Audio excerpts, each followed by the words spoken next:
So Jason Smith, who's chairman of the House Ways and Means Committee, and he's part of the Troika investigating Biden Inc. with Comer at Oversight and Jordan at Judiciary.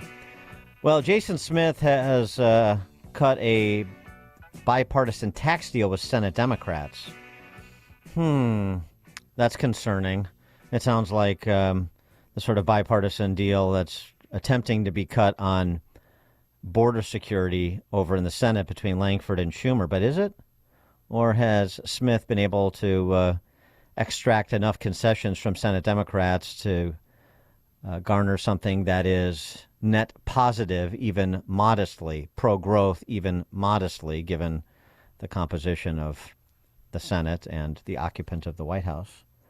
To distill that potential deal for us, we're pleased to be joined, as always, by Steve Moore, economist, author of GovZilla. Steve, thanks for joining us. Appreciate it. Hey, good morning, guys. Hope you're staying warm. We have about 7 inches of snow here in suburban D.C., which is we don't care about your problems in D.C. Yeah. And by the way, I'm just glad that I don't live in Chicago and have an electric vehicle. I know. Yes. I mean, people. One man, Stephen Moore, was there 20 hours. He stayed in the warming, and he was wondering why it's not working. He's been there 20. You think after the first hour he'd realize if yes, the battery's not charging. By the way, I think it was you, Amy, was telling this story. I think it was you about how a lot of women don't want to buy electric vehicles because they don't want to have to stand out in the middle of nowhere for 45 minutes and have to charge their car when they could get mugged or all sorts of things can happen. So. But this is unbelievable. I mean, you've had people, and it's not just happening in Chicago, all over the country, where people are being stranded in an electric vehicle, which is supposed to be, I'm calling them the Joe Biden cars. That's good. Yeah, we had a caller earlier when we were discussing this. I diagnosed a new condition, EVD, electric vehicle dysfunction, and it's unsatisfying. You're unable to charge up, and so on and so forth. I think you get the message. Anyway, yes. Well, the good news. On the deal. Yeah. On the deal that Jason Smith cut with Senate Democrats, tell us what the net of it is. So, first I want to back a minute. It's really important for people to. Tax issue is going to be in this 2024 election. Biden's budget that he put out 9 or 10 months ago really had his agenda for a second term, and he has, and this was reported in the Wall Street Journal, but you can read his own document, about $6 trillion of new taxes over the next 10 years. Now, of course, that's only going to be paid by, quote, the rich. But here's what he wants to do, just so people are fully aware. He wants to double the capital gains tax rate from like 20% to almost 40%. He wants to tax unrealized capital gains. So even if you don't sell your stock or your farm or your house, you're going to have to pay tax on it. He wants to increase the American corporate tax rate from 21 to 28%. So we're reversing the Trump tax cut and the dividend tax and so on. So if you invest, say, $1 million in a new company and you make money on it, you're going to pay about a 60 to 65% tax rate on these things. That would kill the economy. Now, so what the Republicans are saying is, well, let's make the Trump tax cuts permanent. And I'm in favor of that because I helped write the Trump tax cuts, but they were highly effective. They did create a lot of jobs. They created a lot of businesses. They brought money back from Mexico and Japan and China back into the United States, which is what we wanted. And so Smith has a deal to make some of those things permanent. And I think it's on balance, a good thing. Now, some of my conservative friends are worried about one feature that Democrats want is to increase the child credit and to make it refundable. In other words, if you have a kid, the government will actually pay you money. And I have a problem with that because, the more money you give people for free, the less they're going to work. Oh, okay, but so what do you get of the Trump tax cuts? Okay. That you author. So what do you get? What do you what's on the growth side, and then what's on the subsidy side, other than this child tax credit, so we know how to net this out and decide whether or not we tell our congresspeople to vote for it. I think the most important thing that this bill does is it allows businesses to immediately expense. In other words, write off on their taxes when they build a plant or purchase equipment or purchase computers and things like that that are capital purchases. And under current law, you have to you depreciate those over sometimes 10, 20, 30 years.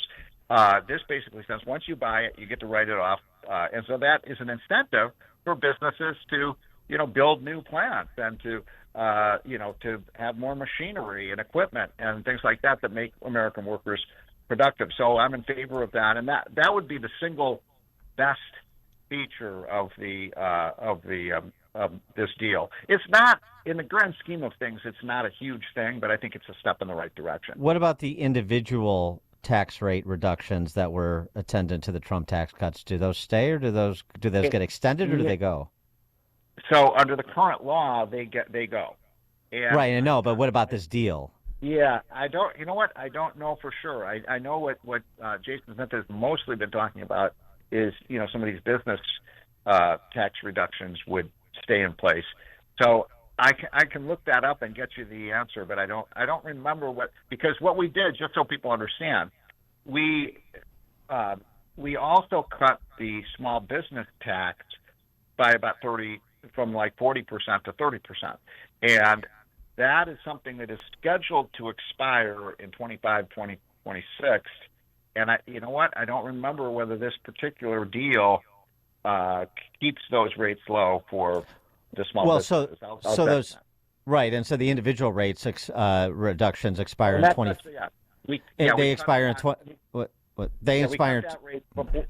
We cut that rate from 40% to 37%, and I don't think that's included in this deal. I mean, basically, what Biden would do is just repeal the whole Trump tax cut, right? Which would be absurd because it worked. This is one thing about liberals that I don't understand. It's one thing to have a debate about whether something will work or not work, and that's why we have people like me and people like Paul Krugman on the other side, and we debated it back and forth. But it happened, and we know what happened, and it worked, and they still want to get rid of it. Well, I know what that. Well, we all know what they want to do, but I mean, I'm just as a practical matter, the individual rate reductions, if you're not a business owner, they expire in 25 as well. So even if you don't get a deal to extend those and the business rate reduction you were just mentioning, you still have another bite at the apple in 25 if you have a Republican president and Republican-controlled Senate, and then you could perhaps do more.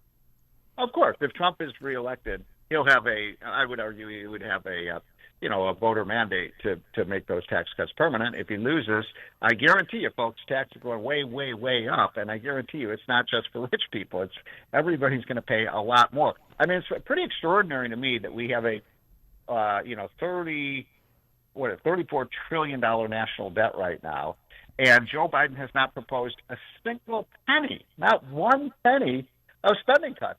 His only proposal to bring down our deficit is to massively raise taxes, which will hurt the economy. And in the long run, it's going to make our deficit worse, not better.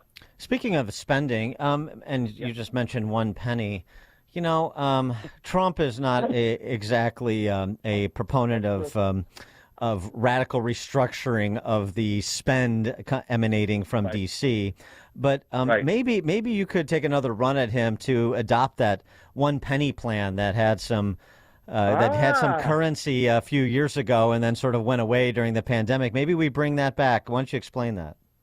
I love that idea, and I had forgotten about that, but I forget who was it. I think it was Herman Kane or someone like that who was in favor of that. And the idea is, okay, so we spend each year $6 trillion.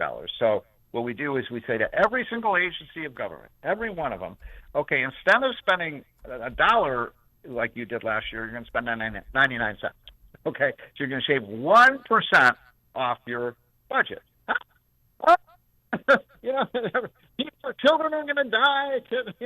People are going to go hungry in the streets. Of course, we could cut one penny. I mean, every rational person understands we could cut one. Then what you do the second year is you cut another penny. So now instead of having 99 cents, they have 98 cents. And then the third year, you cut another penny. So instead of 98 cents, you have 97 cents. And you do that for 5 years. And then after 5 years, you basically have reached a balanced budget. So it's really not that hard. Now, I'm talking about everything. You have to cut the military spending. You have to cut the Medicare spending. But we're just shaving it a little bit. Don't you think that these agencies can spend 95 cents out of the dollar rather than $1? No. Not No, possible. no, yeah, right.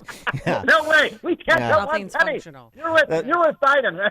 Somebody's going to say draconian cuts, and then everybody's going to run for the hills, is what normally happens. Yeah, she's right about that. I wanted to get to one other matter I saw in your Unleash Prosperity newsletter. Avid reader of that. Yeah, put the copy back on my desk, please. The Amy, you're Biden. not getting it? No, I'm not getting it, but I will get it. Yes. All right. You send me your email, and I'm going to make sure you're getting it every morning. All right. The Biden war on highway sign humor. This is a huge issue. Oh, this is a big issue. So that you've got these signs that are hang over the expressways, and they'll say stuff like there for some funny messages that they get the point across, like they're public service messages. One of my favorites is don't drink and drive, it tastes terrible, and stuff like that. Right. And these are funny, and if you're driving, especially long distances, it's so monotonous. Looking at the sign makes you funny, but it also makes you think about what they're talking about. And so the Biden administration wants to make those signs illegal because they say they're distracting drivers. Oh, please. Ridiculous.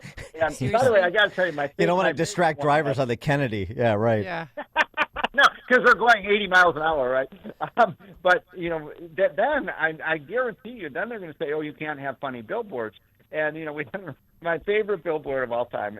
Anybody, probably some of your Chicago, residents and listeners know about this one. If you go from Palm Beach, Florida, to Miami on I-95, there's a big sign that says, "Your wife is hot. Better get your air conditioner fixed." Yeah. Yeah. I remember that one. Those I kinds love of that. things are really funny, and that makes. I mean, come on, can't we have a sense of humor in this country anymore? I like the one in Ohio that was mentioned. Slow down, or visiting your in-laws? ? Slow down, get there late. Yeah, I like that. That'll encourage you to pull your foot off the pedal, right? There's another great one. It's a sign, but it's upside down. So you're reading it, but it's upside down. It says, "If you can read this, you've been in an accident." Oh my gosh. That's pretty good. Yeah, don't fire all those government humorists. We need them. Steve Moore, economist, Govzilla author. Steve, thanks as always. Hey guys, have a great day. Take care. Thank you. And he joined us on our turnkey.pro answer line. There's only one radio show in Chicago talking about today's biggest stories and telling you what they really mean. That show is this one, Chicago's Morning Answer on AM 560, The Answer. Imagine what your future looks like. Is the picture a little blurry? Hey, it's Sean Thompson here for Alpha Wealth Group. When we look ahead, we're visualizing where we want to be, and for retirement, that can be hard without a written financial plan. Tom Fortino of Alpha Wealth Group can help you bring your retirement picture into focus. For decades, Tom has been crafting customized financial strategies. His goal is to help you protect your savings, grow your wealth, and create an income strategy you cannot outlive. If you're nearing or already in retirement, it's time to get your plan on paper. So bring your readers and let's take a look at it closely. Call Tom at 630-934-1855 and schedule a complimentary retirement consultation. There is no cost. There is no obligation. This is a chance to get a clearer view of your retirement. The number again is 630-934-1855 or visit alphawealthgroup.com. And listen to the Alpha Wealth Hour Saturday mornings right here on AM 560 The Answer. Advisory services through Retirement Wealth Advisors, LLC, and SEC Registered Investment Advisor. Insurance and annuities offered through Alpha Wealth Group, licensed in Illinois. Over the weekend, I met a woman who had a knee replacement back in July. And guess what? She was still in